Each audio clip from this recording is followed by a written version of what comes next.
সব চিনি শুনতে পান। সাত আকাশের উপর সিদরাতুল মুনতাহা, তার উপরে আল্লাহর আরশ, তার উপরে আল্লাহর কুরসি, সেখানে আল্লাহ তাআলা সমাসীন।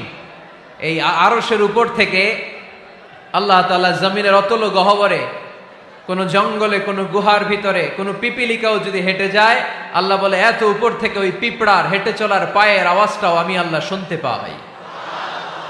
এজন্য কেউ যেটা শোনে না শোনে কে?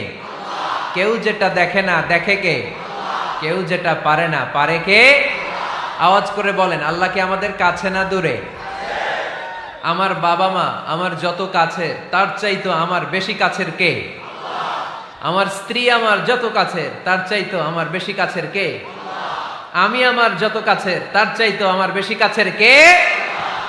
আল্লাহ তাআলা, তিনি যে আমাদের কাছে, এটা বোঝানোর জন্য তিনি কোরআনে দুটি শব্দ ব্যবহার করেছেন।